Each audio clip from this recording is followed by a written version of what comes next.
Gəlin baxaq görək neçə vaxtdır, ayın 12-sindən səhv eləmirəmsə, Gəncədə bir savadlı, tərbiyəli bir gəncimiz 17 yaşında Elgün balamızın ölümünlə bağlı Milli Məclisdə nə söhbət gedib? Gəlin bir baxaq. Mən son günlər cəmiyyəti sarsıdan, böyük gərginliyə səbəb olan bir məsələyə diqqətini yönəltmək istəyirəm. Gəncədə qətlə yetirilən 17 yaşlı məktəbli Elgün İbrahimovun faciəsinə. Gələcək bu qism faciələrin qarşısını almaq üçün nə etmək olar? Burada biz nə etsək də bütün problemlərin kökü təbii ki, ilk növbədə təhsilə gedib çıxır. Düşünürəm ki, bugün məktəblərdə psixologiya fənninin dərinləşməsinə ehtiyac var. Psixoloqlarımızın məktəblərə cəlb olunmasına və onlara ayrılmış zaman çərçivəsində həqiqətən də məktəblilərlə psixoloji təlimlər keçirilməsinə, psixoloji hazırlıqlara rəvac verilməsinə böyük ehtiyac var. O qədər ciddi şəkildə yanaşılmalıdır. Göt qızı göt. Hər şeyi atdı psixoloqların üstünə. Məktəbdə psixoloq olmalıdır, hər şeyi atdı onun üstünə. Göt qızı göt, olmayan ştatdan danışır. Göt qızı göt, olmayan ştatdan danışır. Göt qızı göt demir ki, polis, prokuratura bu günə qədər niyə bunun cinayətkarı tapıb ortaya çıxarda bilməyibdir? Göt qızı göt. Gör nədən danışır? Cırıq deputat, soska deputat, baxın. Məsələyə doğrudan da əsl psixologiyasına sahib olanlar bura cəlb olunmalıdır. Yəni deyək ki, kimya müəllimi, biologiya, texnologiya yaxud fizika müəllimləri gəlib psixologiya fənnini tədris eləməməlidirlər. Əks təqdirdə bu aydın məsələdir ki, heç bir nəticə verməyəcək. Ay cırıq. Bütün məktəblərdə korrupsiya, pul yığılırmı? Yığılır. Bu pullar yığılıb, çerez İlham Əliyevə gedirmi? Gedir. Pul verəmə, yarısı pul verə bilir uşağın, yarısı kasıbdır, verə bilmir. Və onu müəllimlər pisikdirir. O uşaqların qızların yanında pisikir. İntihar həddinə belə çatır. İntihar həddinə belə çatdırırlar uşaqları. İntihar həddinə belə. Sən niyə demirsən, uşağın psixologiyası niyə pozulur? Ac gəlin məktəbə. Bunun geyindiyi paltar obisindən pisdir. Ayağında corab yoxdur. Köhnə paltarla gəlin məktəbə. Oxuya bilmir. Təhsilimiz Kenya təhsilindən 5 dəfə geri qalır. Repetitorlara pul verə bilmir. Hələ bu məktəblərdə yığılan pulları verə bilmir. Və müəllim onu qızların yanında sındırır, qızı oğlanın yanında aşağılayır. Və bu psixoloji duruma təsir edir. Necə məktəblinin psixologiyası yaxşı ola bilər? Hələ Tovuz rayonunun mərkəzi məktəblərinə Mahir Ələkbərov, çox məktəblər var da, Bozalğanıdan belə. Min uşaq oxuyan məktəblərə, bir məktəbdə 1000 uşaq oxuyur. Ora gələn tələbələr kanisterlə salyarka daşıyır. Odun daşıyır tələbələr çiynində, valideynlər. Necə psixologiya düzələ bilər? Artıq uşaqları oğuruyurlar, polisin dəstəyi ilə uşaq oğuruyurlar. Orqana görə. Artıq valideynlər uşağın əlindən tutur, yekə uşaqları belə məktəbə valideyn gətirir. Necə psixologiya yaxşı ola bilər? Qaldı ki, Elgünün psixologiya ilə nə dəxli var? Adam evinin yanında, ata ailəsinin yanında sigaret çəkmir, evinin yanında qaranlıq yer tapır, görməsinlər də. Kimsə görüb deyə bilər ki, sən bu yaxşı oxuyan balan sigaretə qurşanıbdır. Utanır, gedir orada sigaret çəkir. Dəyərli həmvətənlərim, dəyərli soydaşlar. Çox şey deyə bilərəm. Baxın, evladınız sigaret çəkirsə, ancaq onunla fərdi söhbət eləyin, düz əməlli söhbət eləyin, o sigareti buraxsın. Heç bir güc və qüvvə o sigareti buraxdıranmaz. Özü buraxmasa, özü istəməsə. Dəyərli həmvətənlərim, dəyərli soydaşlarım, bu müəyyən prosedurları ortaya qoy. O xəstələnən, o xərçək-mərçək tutulan adamların yanına gedəndə o evladınızı aparın.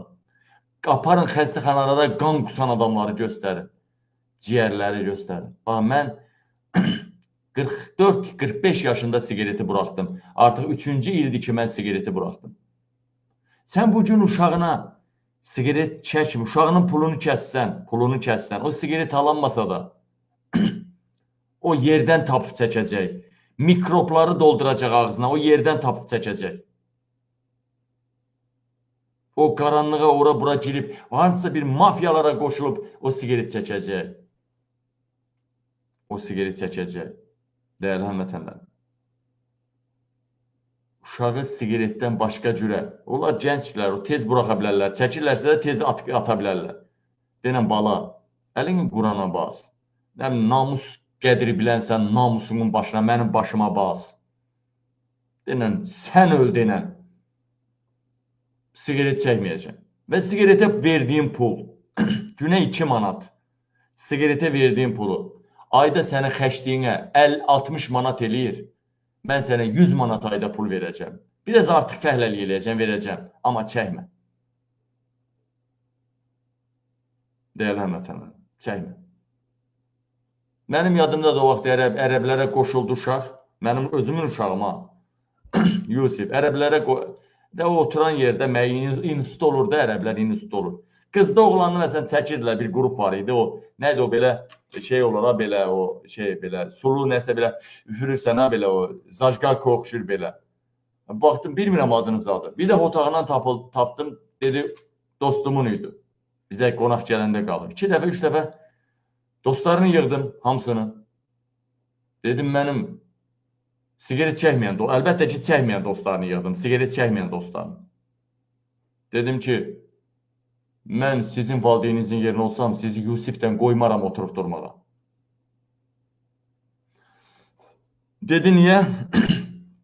Dedim, hansı valideyn razı olar ki, sigaret çəkən, yəni sulu qəlyandır, nədir, adını bilmirəm onu. Onu elektron sigaretə yazılar da. Elektron sigaret çəkənlə, o daha da ziyanlıdır. Mən valideyn olsam qoymaram Yusifdən oturub durmağa. Və o kruqu dağıtdım. 2 yerə böldüm o kruqu. Sigaret çəkməyənlər, çəkənlər ayrıldı. Sigaret çəkməyənlər bir addımladı. Və baxdım ki, sigaret çəkənlər hamısı savadsız oldu. Hətta oğruqlar elədilər. Amma sigaret çəkməyən, oxuyan bu qrup, bu dördlü, beşli çox nailiyyətlər əldə elədilər.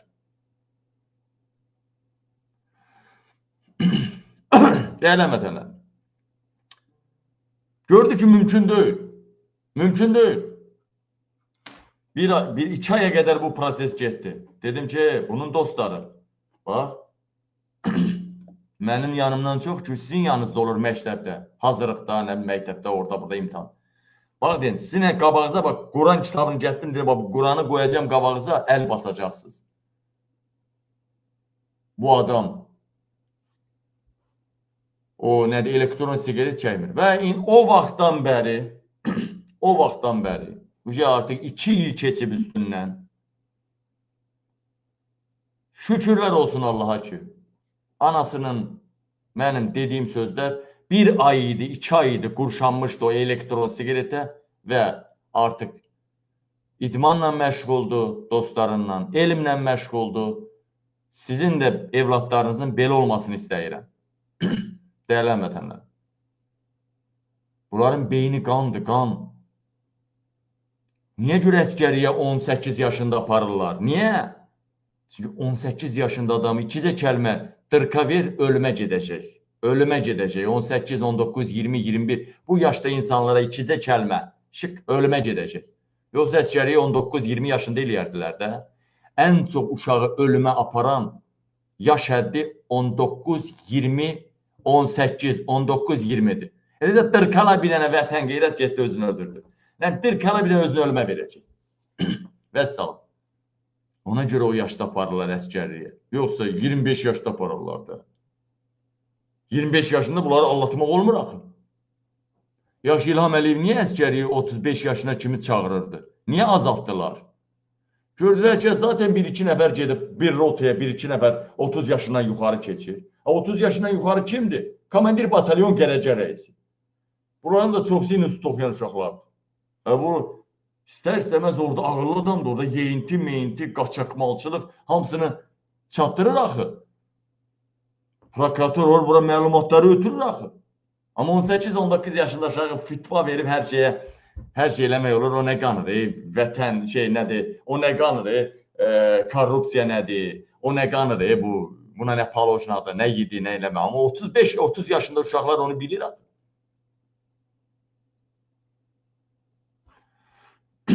Və dəyərli həmvətənlərim, başqa bir xəbər verim. Yəni, fikir verin, qəhbə, cırıq, qəhbə. Məktəblisi təkcə riyaziyyat testini yox, boşanmış ailə mühitini, depressiyanı, zorakılığı, özünü ifadə edə bilməmək ağrısını, ailə gözləntilərini, kiber zorakılığı və özgüvən çatışmazlığını da daşıyır.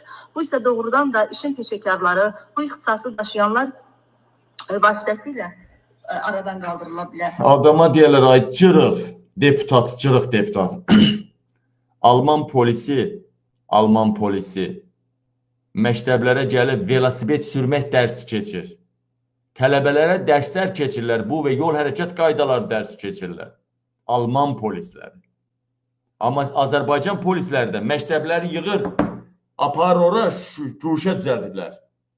Polis şöbəsində qol burmaq, müxalifəti əzmək, dubinkat, belə elə, o belə aparırlar, o ayağından. Belə şeylər göstərir bizim uşaqları aparıb, bizim polisdə.